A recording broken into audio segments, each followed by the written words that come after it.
So after the first big wave of immigrants came basically the First World War, when immigration trickled to almost nothing, literally just a few hundred people per year were able to come, and these were typically wives and children of immigrants who were already here.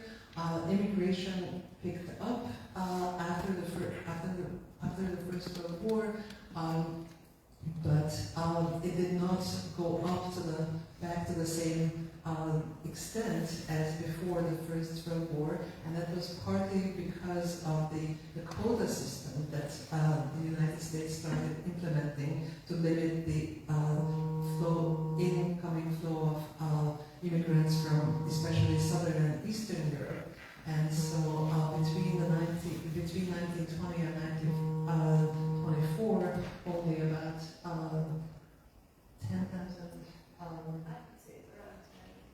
20,000 people were able to immigrate, and then in 1924, the quota system was finally introduced, and that limited the number of Hungarian immigrants that the US was allowing to immigrate every year to 500 per year. So compare that to almost 200,000 in the peak year of 1907. This was it was in the early 1920s that one of the protagonists of our stories came to the United States. This was Dr. József Rózsavölgyi from a small town not far from where I live in Szeged. He was from Szentes. He was a physician who emigrated with his family to Texas, and he actually got his ear, nose, and throat specialist training in Cuero, Texas, and then returned with his family in the early 1930s. And here, underneath the line, you can see that in the early 1920s, people were still returning to Hungary, some of the immigrants, but their number is much smaller, and that is due to several factors. First of all, a lot of people decided not to return to Hungary because of the Treaty of Trianon, which placed their native Hungary. So we don't exactly know how many people returned there. Immigration continued after the Second World War, and actually towards the end of the Second World War, another wave started, and this was a very different group of people who left Hungary at the time. In Europe, at the time of the Second World War, there were millions of people who were displaced from where they used to live before, and there were many Hungarians as well. There were landowners, people of higher social classes, aristocrats, military officers, Jewish people who were leaving Hungary by the thousands, and these were the DPs, the displaced persons, and typically they spent many years in refugee camps in Western Europe before they were allowed to emigrate, and about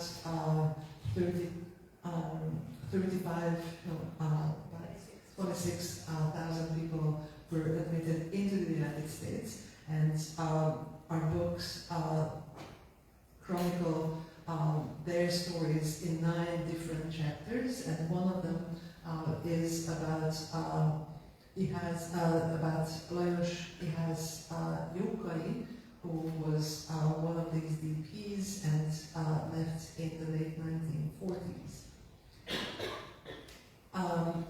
The Hungarian anti-communist revolution was the next time in 1956 when a large wave of immigrants left after the revolution was crushed by the Soviet tanks that rolled into the country, and at that point 200,000 Hungarians left mostly to Austria, and eventually about 44,000 of them were admitted as refugees into the United States. And this wave of immigration is chronicled by 10 stories in our book. And one of them is Csaba Sárkány from Chicago, And he was actually a young man who fought in the revolution in Budapest in the famous Corbin Köz, and then fled because that put him in a very dangerous place to be. Immigration pretty much trickled down to almost nothing in the years after 1956. Between the late 1950s and the turn of the regime in 1989, about 26,000 people in all emigrated to the United States. Some of them, a very, very small number legally, and most of the others illegally. They were known as defectors at the time. And one of our stories documents the life of one of these defectors, and her name is Katalin Szénási. Sorry, I couldn't see with or without glasses. And then the last period of immigration was actually after 1989, when mostly professionals, students, and scientists, scholars left Hungary, and about 25,000 people left since 1989.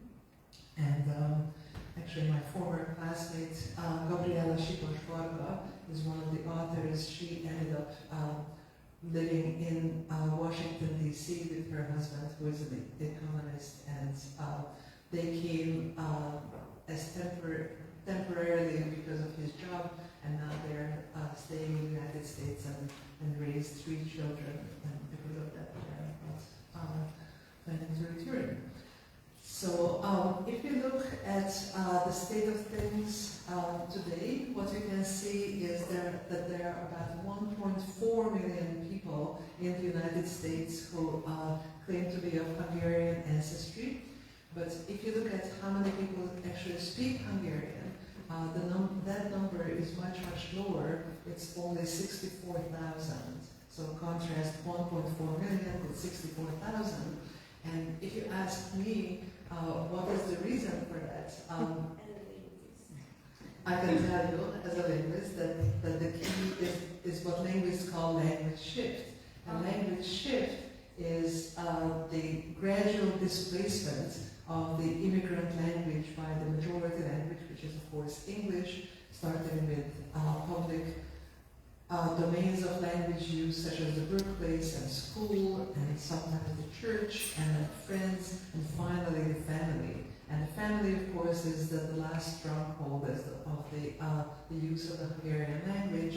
But in the successive generations, when people marry maybe outside the Hungarian community, or marry other second or third generation Hungarians, it is more natural for them to use English in their lives.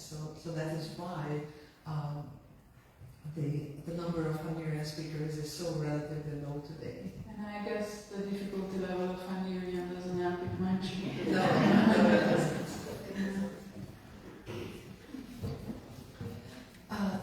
So if you look at the map of where these people of Hungarian ancestry are in the United States today, well, the Midwest and the Northeast are still the leading regions, and the United States and California and other places.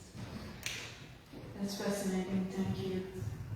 You already mentioned some chapters that represent the different waves and locations.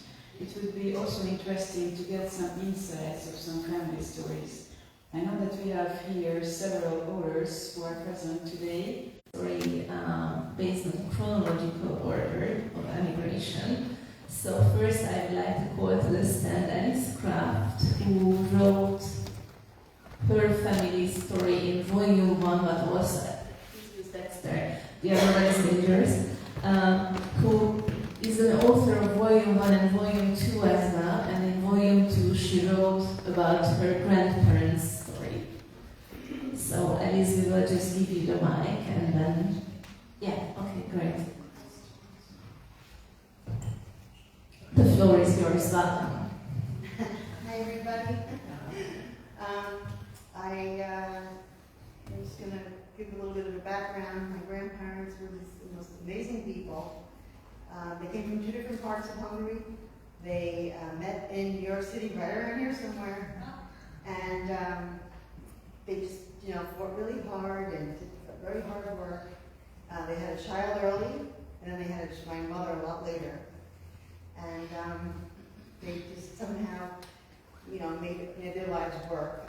They did take a break from American life and took a 6-month trip to Hungary.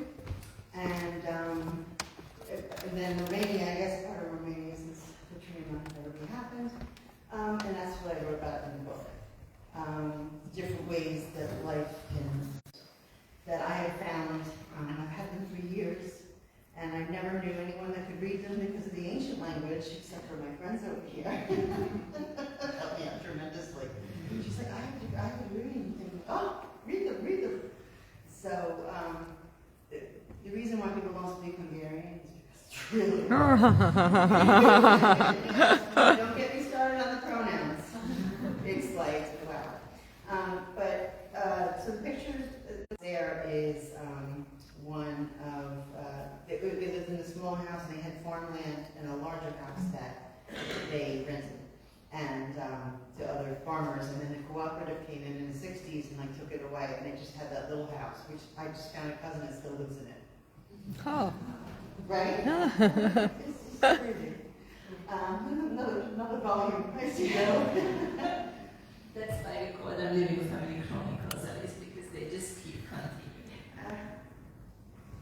Okay, so these are my grandparents and my mother and my uncle, a war hero from World War II.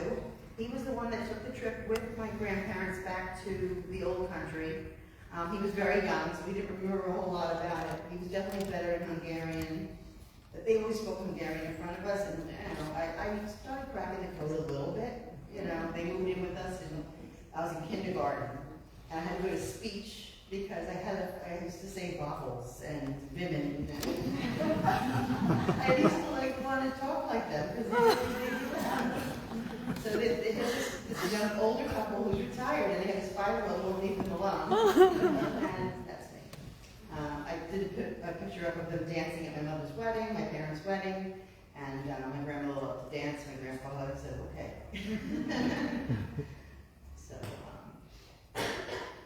So these are great pictures. So the picture on the left I just received 4 weeks ago from the cousins that I found that live in Budapest. And so that's my grandmother on the left with her arm, where she's behind my great-grandmother, Rosa, who is my Anastasia. She just disappeared. I don't know what happened to her. She did live, she was in the picture at the home that you saw. She was in the doorway. The last letter I have of her is in 1928. And I don't really know what became of her. Her daughter that she lived with, my grandmother's older sister, she had 8 children. She had 5 with her first husband, and he passed away suddenly. And she married his brother, and she had 3 more. So there's all these children, and that's the ones I've been talking to in Budapest lately. The picture in the middle for Statue of Liberty is the trip home.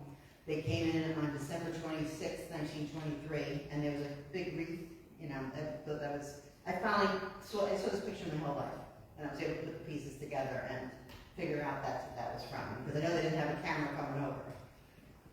And that's my grandfather in Liverpool, I believe, before he came over in 1914. And he also studied in Vienna, right? Yes, so he left home early. He left home at 14 years old, and he went to study with a family friend in Vienna and Austria, and he came back with a confectioner, and that's what he did in England for a small amount of time. It made his emigration easier to go from Liverpool, so that's what he did. And that's the bakery. So I did ironically in a warning USA, bad. So the picture on the left is my little mommy. She was 2 or 3 years old, and their first, one of their first bakeries was in Astoria, which is right over the river, the East River, in Queens. And the picture in the middle is the 2 of them in the early They had like a real big following in their little town. They had moved from Queens now to Nassau County, which is further out and actually south. And everybody remembered them. People still tell me that they remember my grandmother giving them all the kids a cookie. They all got a cookie, and they get to choose through the glass which one, because you wouldn't go touch. But she got it for you, you know. And the other one is also Astoria, with my uncle with the Jughead hat. How cool is that? And my mother's wearing a bluebell dress. She loved that dress. She talked about it all the time. And that's a helper from the store. But yeah, bacon's in my blood, and I have cookies for everybody. If these two people didn't meet when they did, and right around the corner somewhere, we wouldn't be eating cookies later. I make up for it with butter and sugar and. Thank you so much, Alice. And I think we also need to share that Alice has the most amazing pictures of all of our members, so the most beautiful, and she's so diligently trying to identify everyone, and she's making success, and she's finding relatives. So I think making people cry. I remember running around this house when I was a kid. I'm like, tell me what it was like inside, because I've only seen the one picture. Yeah. And they're like one cousin is second cousin, close. One's 80 and one's 68. Yeah, and they're like, oh, this is good for my brain. Okay. Yeah, I think your story shows that you should never give up, because there will be someone who can identify, document, or photo. These pictures were all in an old suitcase, the one she came over in with the $60, And I remember her saying that the people came over, like the men would come over in the family. My great grandmother came over as a widow and brought her youngest with her, because the other two were, one was in the war, World War I as a soldier, and the older one daughter had already had, several children and was making a life there. So it was definitely different. I don't know how she did it. I followed her through the census, all the houses she lived in. But when my grandmother and grandfather got married, she went back to Europe and lived in Romania, now Romania. And that's the story. That's all I have. But I'm going to keep looking. Thank you so much, Alice. Thank you.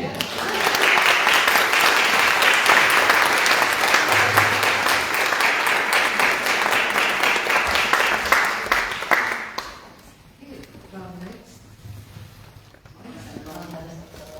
I would like to invite Lisa Levitt to share with us her story of her family's immigration to Latin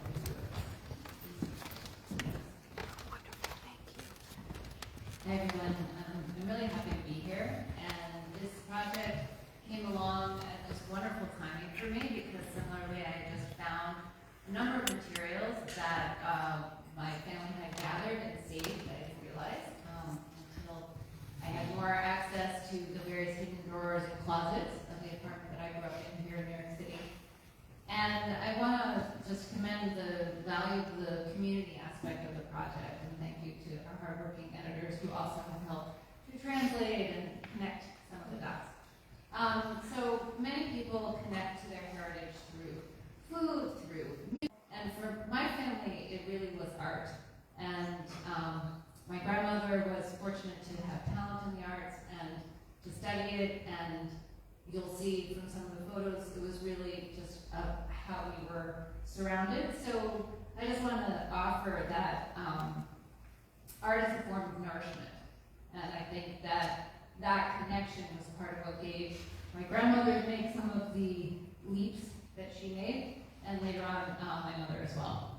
So these initial photos are of the group is my grandmother's nuclear family.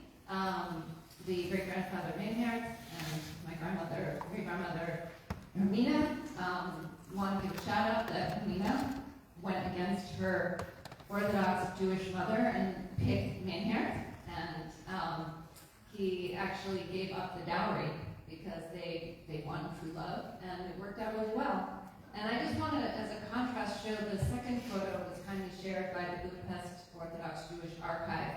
And it was part of a mandatory meeting for the whole Jewish community during the communist regime. And you can really see that this does not look perhaps like the most forward-thinking group of people. Like, these are people who have already been through a lot, and many value the traditions, and yet you can see from our family photo that they were dressed in more modern clothes. They had gathered during the Golden Age of Budapest from Ukraine on this side, and the other side of the family from what's now Czech Republic. And they were trying to fit in. They were very involved in the Orthodox Jewish community and helped grow and then eventually rebuild Kaczynski Synagogue, and yet they also were engaging with, as they built businesses with their customers and employees who were outside the Jewish community. And that was actually a very important role later on as World War II arrived. So, as our helpful introduction explained, emigration to the U.S. was not easy. Hungary was not on the list of desired countries at the time. So my grandparents met in Budapest, and so they were, compared to their ancestors, much more urban. They grew up at a time that both their father's businesses were doing quite well. So it was kind of a glamorous, almost Kardashian lifestyle, but they also had a lot of grounding with education, and we'll see more later, a real commitment to giving back to the community with Nazi Germany. And out of this luxurious down comforter came a lot of changes. The excuse that my grandparents took that succeeded in them arriving in America was the 1939 World's Fair. The catch was that the local authorities decided that it wasn't necessary to bring their baby on a quote-unquote vacation. So they were separated throughout the war. And my great-grandfather quite generously basically sent all his children away. So we had United Kingdom for the son who was allowed to go to college, unlike the girls who were considered not necessary to have more education. And my grandmother's younger sister had a long tour through South America and Central America before they were eventually reunited. So that is symbolized in the central photo there. After World War II, a branch of the family gathered in the United Kingdom, which was just a really precious opportunity. I do have telegrams related to my elder great aunt. As she put it, in 1945, we had come through a terrible time, and also the arrival of my mother to the United States, which we were, and she was very privileged that her parents by then were part of the United States and could fast track her, so she did not have to linger in the refugee camps. And the great-grandfathers continued. Both their first wives passed away, and they had second marriages, and the postcard on the bottom wishes my grandmother a happy birthday, and on the lower right actually is the special cigarette case from my great. You need to find them now online. Various auction houses, etc., are still selling them, and Etsy has a digital download. So here at this stage, we're into the 1950s, 60s, 70s, where my family's getting more integrated into American life.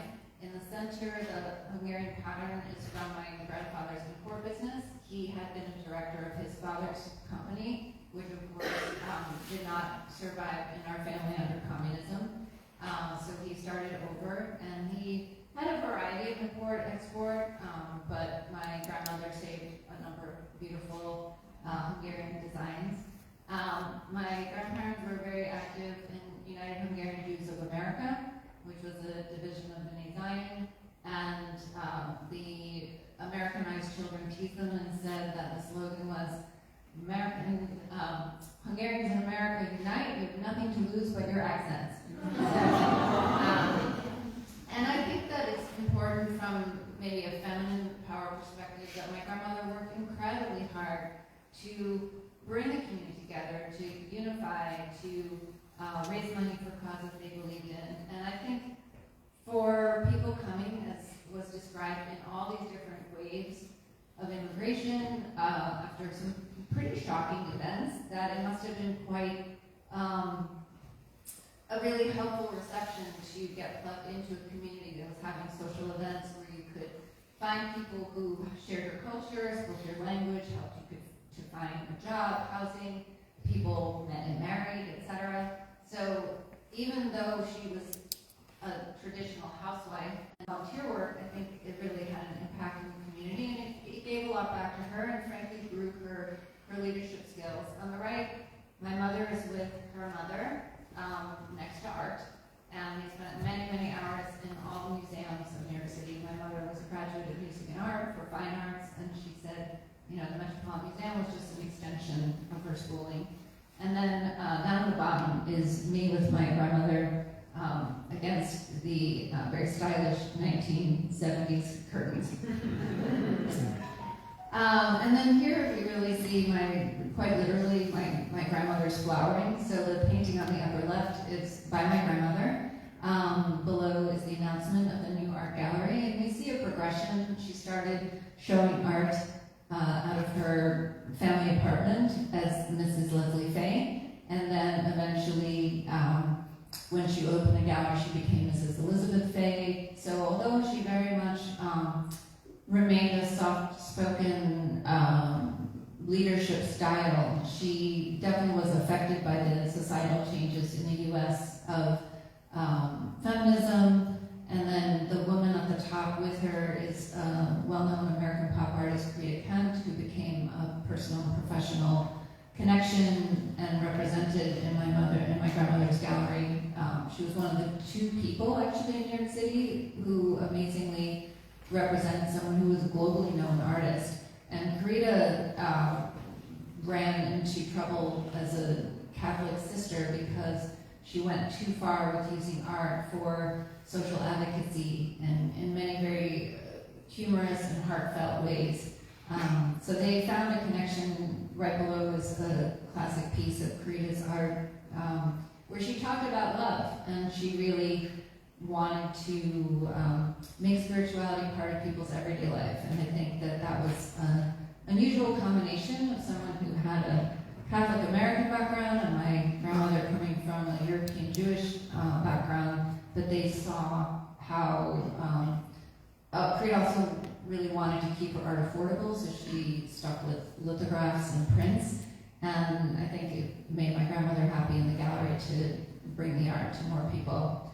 The bottom smaller painting was donated in honor of my grandmother. It's by Bela Kadar, who actually was her relative by marriage. And I always grew up with the stories of how Kadar continued to create art even as he went through travails in the Budapest ghetto, etc. So there was, again, these themes of art and resilience and somehow creating something of beauty and connection.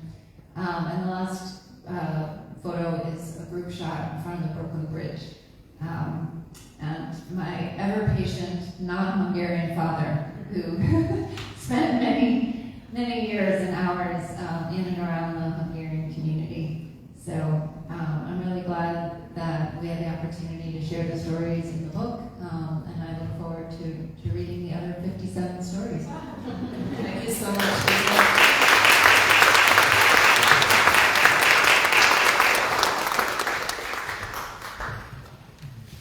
I'd like to ask Christine Portman to join us and tell us all about the story of her father and grandparents.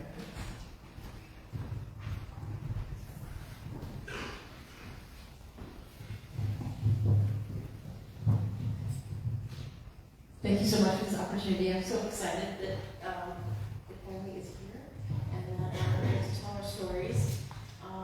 So my story is written out because my story is very long, so I had to condense it. Otherwise, they would have gotten a big hook to take me off the stage.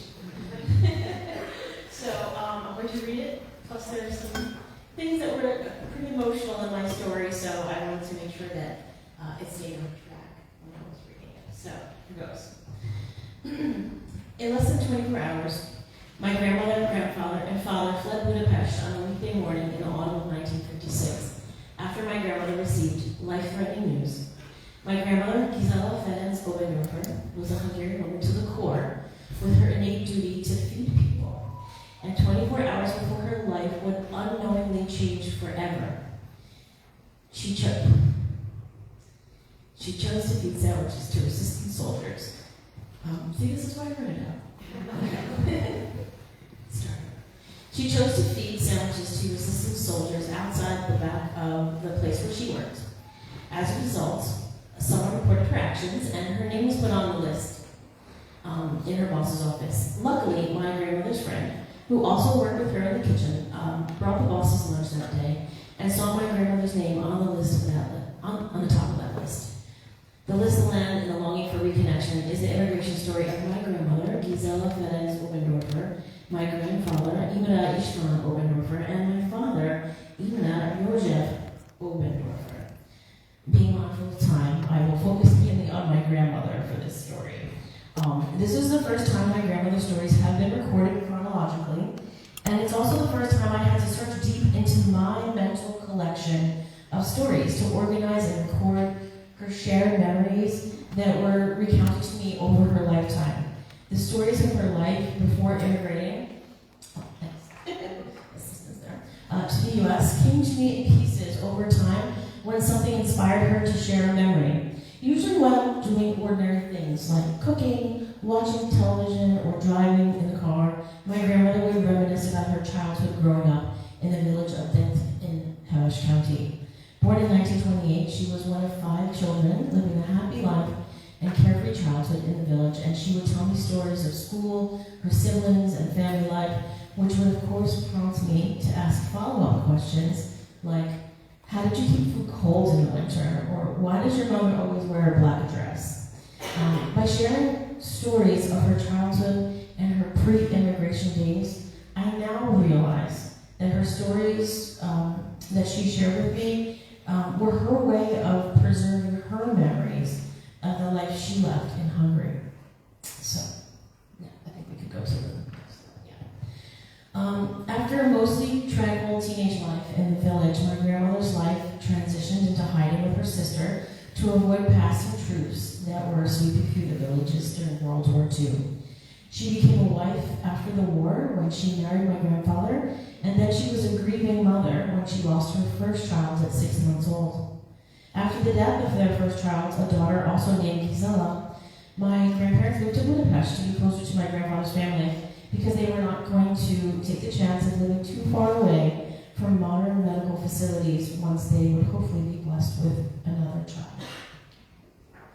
My father, Imre József Obendorfer, later in the U.S. to be known as James, was born in Budapest in April of 1949.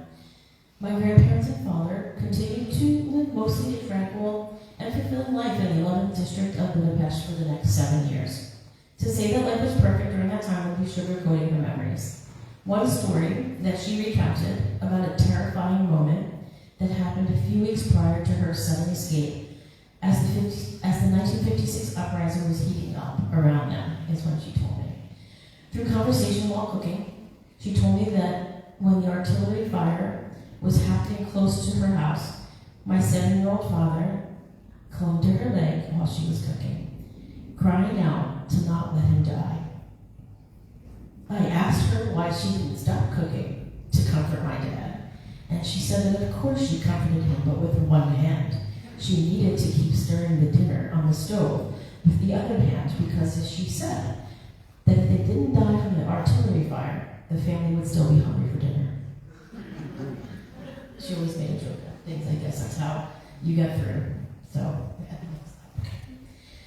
The day my grandmother came home and told my grandfather about the name being on the list, without hesitation and without telling anyone else in the family, my grandmother, my grandfather, and my father dressed for work and school the next day. But they didn't go to work or school. They left with some pictures and documents, and that's it, thinking that maybe they would return one day. During their trek to safety, there were many dangerous moments for them. One moment, my grandmother shared, rather matter-of-factly, about her escape, was when we were watching The Sound of Music. I could have been more than 12 years old. At the end of the movie, when the Von Trapps were hiding in the abbey to escape the Nazis, behind some large, structures. They were moving from side to side to avoid the flashlights and shadows. My grandmother turned to me and said, "That's what we did when we escaped." You can imagine, my eyes were saucers at that moment. We had to walk through the forest, past Russian troops, and we had to move behind the trees to avoid the car headlights and the shadows. They made it across the border to Austria when my father's 7-year-old legs gave out and he collapsed to the ground after my grandmother assured him they were finally safe. They spent the next few months in an Austrian refugee camp waiting to be processed and transported to a country that was accepting Hungarian immigrants. In the interim, they also spent Christmas in the camp, which you can see the picture of my dad accepting gifts there. Before they boarded a plane in April of 1957, and England was their first choice. Probably because it was closer, but the plane was full, and clearly I didn't speak with an English accent. So they boarded the plane with their second choice to the United States, where they were transported to their next refugee location, Camp Kilmer in New Jersey. Okay. Like many of the Hungarian immigrants at that time, my grandparents worked to assimilate into the American culture, and they took pride in their hard work to achieve the American dream of steady employment, owning a car, a home, as you can see they're standing in front of their car there, and celebrating milestones with the American life they created so far away from their Hungarian family, and that's them at their 50th anniversary. So, rounding up here, my grandparents maintained connection with their family through letter writing, but as they aged, communications dwindled. Living in fear, my grandmother never returned to Hungary. She died on February 2nd, 2013, which was also my birthday, and I thought that when she died, my Hungarian story died too. I thought that I had lost the opportunity. I would also never connect with my Hungarian family. But I received communication from my second cousin Zoltan 2 years ago, and lots more to the story in the book, but that's us meeting for the first time. And we have since started to reconnect our families together. Over the past decade, I also spent time reconnecting with the Hungarian community. It evolved from new friendships, volunteering and becoming a board member at the American Hungarian Foundation with my friend Melissa, helping with the annual Hungarian Festival, thank you, in New Brunswick, the Hungarian Heritage podcast that I created to share and preserve my son playing on the men's Hungarian national lacrosse team. And there are 2 members here today, my son and his friend. And my husband's love and support for all the Hungarian things we do. Even though he's not Hungarian, he loves it all.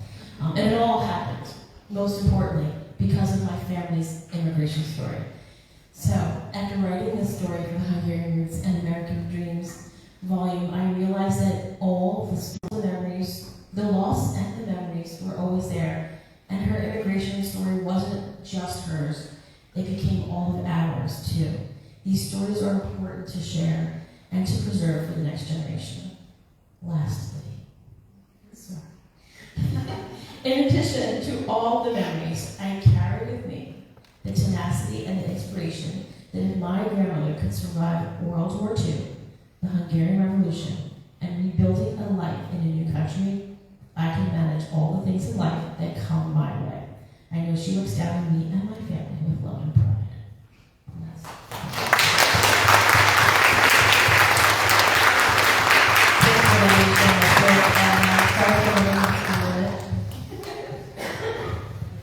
Thank you very much. Yeah. And next up is Elizabeth Chesla, who will share her family story, not the first time, but the second, but she will tell you all about it.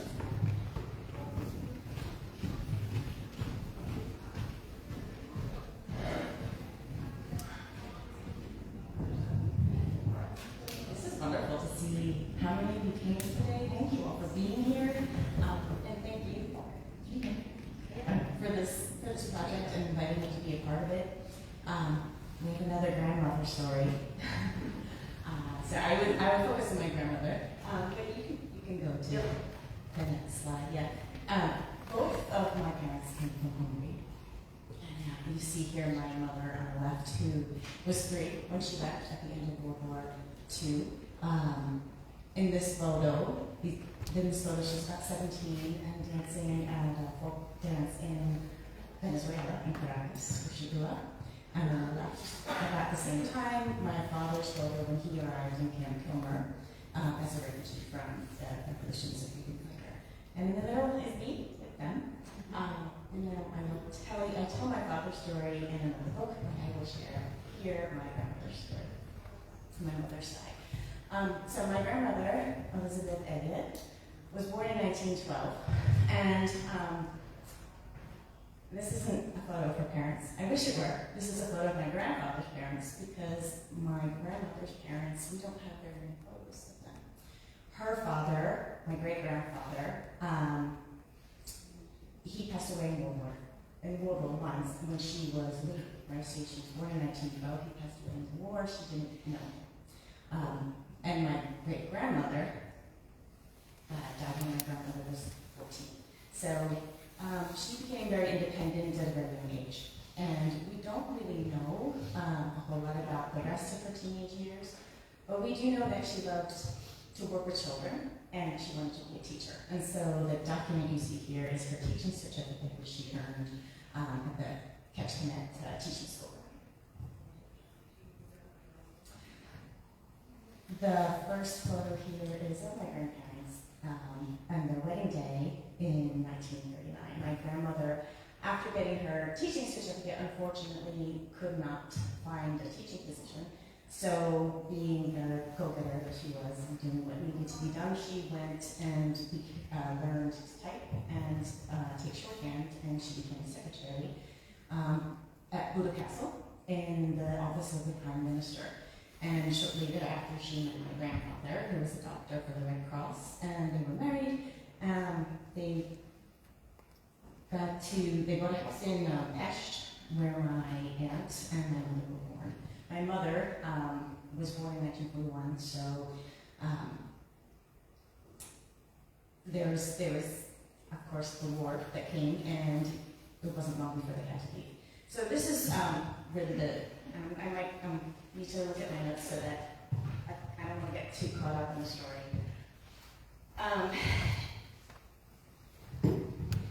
My grandmother, and the reason that I really wanted to focus on her story is because I'm here today because of her strength, because of what she did to save her family.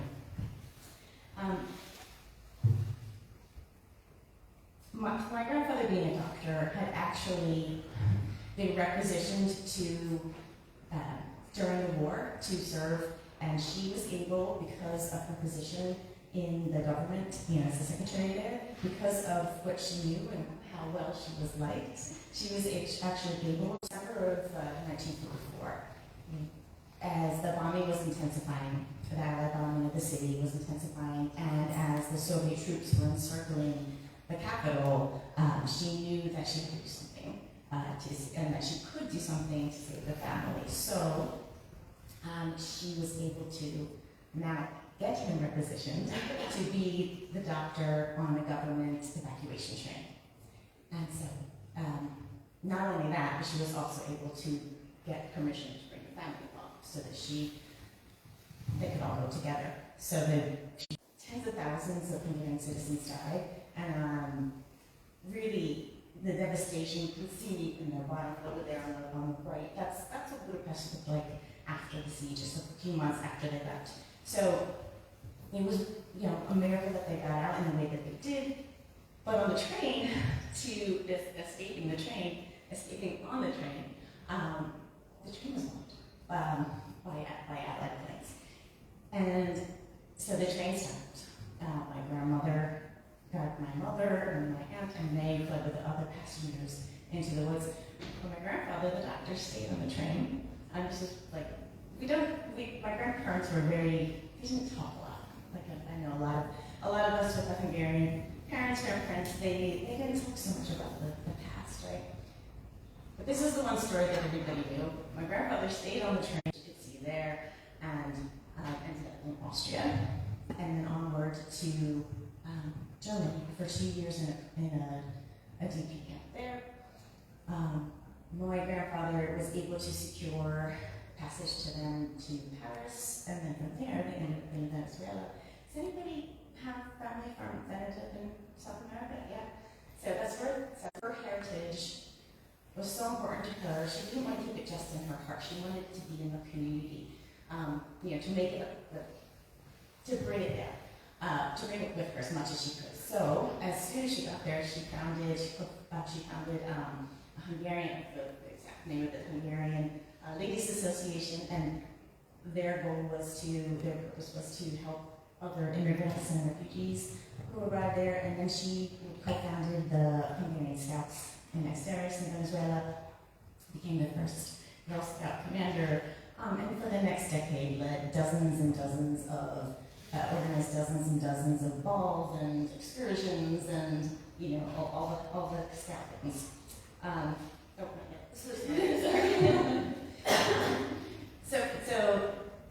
So they're definitely there, and then he stayed behind to work for a little bit. And in it, it opens with how much he loves her, what an amazing woman she is, and how he, all the letters are started the same way, and that he hopes he's worthy of her and her amazingness. So I'm going to share that. Okay. Moving to the U.S., we ended up in Philadelphia,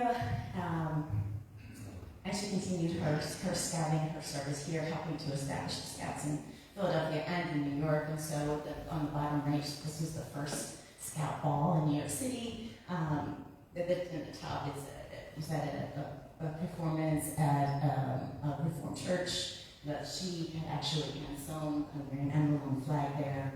The middle top is a certificate that she got from the, let me make sure I get this right,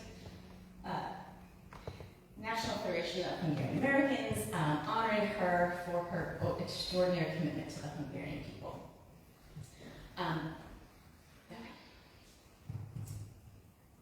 I didn't really know my grandparents very well, and either one of them, and not to get too emotional here, but I wasn't even though that was such a big part of her life. I wasn't brought up in the Scouts. I didn't go to Hungarian school, but I do know how much my grandmother loved her country. She had a Hungarian room. Every inch of the wall, all four walls, was covered with Hungarian books, Hungarian embroidery, Hungarian plates, Hungarian plaques. So I might not have grown up immersed in my Hungarian roots, but I always lived at pool. And I hope in some ways my grandmother's legacy lives on for me. I'm a teacher. I had always wanted to be a teacher, just in the same way as she did. And she loved literature and language. And I've been a writer ever since I can remember. The book that you see there, I just published 2 years ago. It's about my father and his journey in the revolution into America. And so, to honor his life and the legacy of the revolution, and the siege of Budapest and my brother's story will be next. Thank you.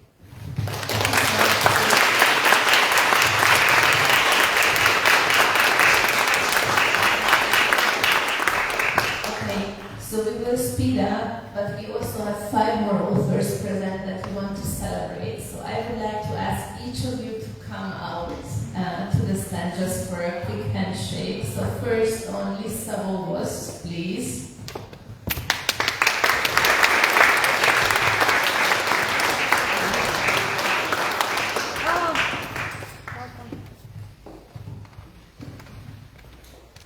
Liz has many ancestors who came over to the US, and she wrote all about them in the 2nd volume, and she's not only an author but also a great partner who is actually selling volume 1 and volume 2, so we are really grateful for her partnership and also for her friendship. Thank you, Liz. Who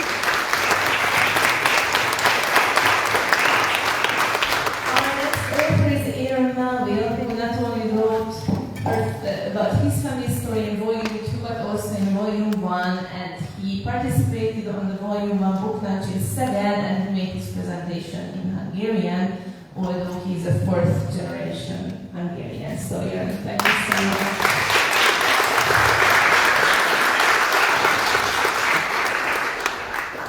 Next up, Brandon, please.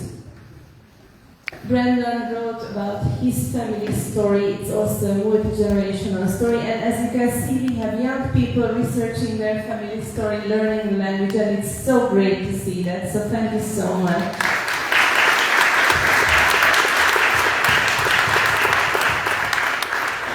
And then we also have Susan, who I met through Liz, and I'm really grateful for that. And Susan has an aunt who is still alive, and she was one of the family members who emigrated, and she has a great memory, and she shared many, many things with Susan. So you can even read her, you know, it's not a diary, but it was kind of an interview, and it's really fascinating. It's a DP story, so how they escaped from Hungary. So Susan, I'm so happy you were first. Thank you.